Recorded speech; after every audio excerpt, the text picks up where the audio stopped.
It's winter time and you can feel air from behind there. And so I definitely want to deal with that. We have some trim here that we want to get rid of. If you ever need to remove trim, all you gotta do is score the area between the trim and where it's mounted, so that when I take this off, it doesn't peel. You're just really trying to get through the first layer of the layers of paint. Make a nice clean edge. What I'm trying to do is make sure that I can get all this trim off.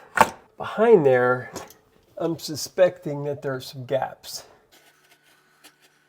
All right, so the next step here, this is drywall blade.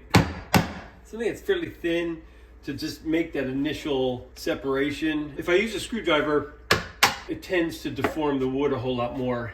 And so before I can use a screwdriver to get a little further into it, I use this blade to kind of separate it.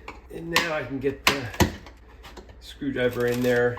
And then my go-to, push the pry bar down and then pull those initial nails out. And then just work my way down the board. My goal is to not mess up the edges of the board, so I can put these back on fairly easily with the least amount of work. That's number one. All right, so I'll write in this left side. This bottom piece, it's fighting me a little. It's right at the bottom edge of the shelf. So I'm gonna go ahead and score this.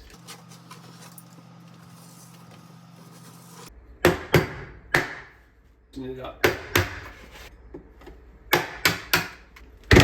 All right.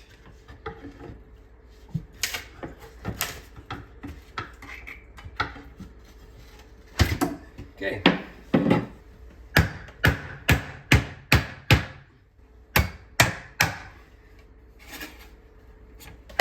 All right, so there you can see there's a pretty significant gap, real significant right there. And then this side right here is pretty large and the top's pretty good size. So we'll go ahead and fill that in. Got some great stuff, window and door foam. The reason for window and door is there are a couple different kinds. The great stuff will fill gaps and then keep expanding, and the window and door stuff will just fill the gaps, but it won't expand to the point where it bows out the wood or cracks the glass because of the force on the frame. So we want to be sure and use window and door. It says to shake it for 60 seconds first, which we did. And it also says on here, if you seal the gaps around your windows and door jambs, you can save energy bills by 30%. Definitely that's going to help here. All right, so we're just going around all the edges and putting in the foam. If it goes higher than the edges, it's fine. Once it dries, we'll scrape it all off. But for now, we're just making sure it's filling that gap good. It's going to dry and then we'll just go ahead and trim it off. All right, so this is all dried up now. So you can just take a razor blade and slice it. So we'll just clean up the edges so we can put the trim back on.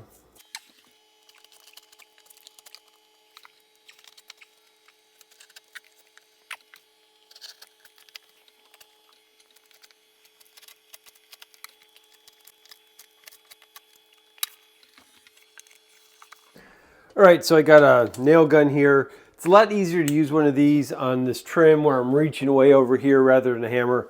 So if you have one, great. If not, it's not absolutely necessary. But so just put here's the bottom piece. We're gonna put it in.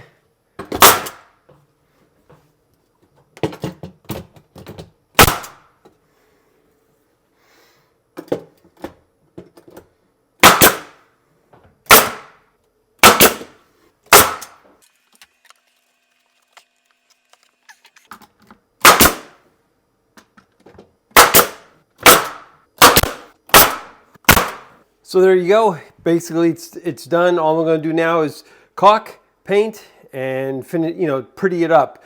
But for our purposes right now, the air that was coming through those gaps is now eliminated.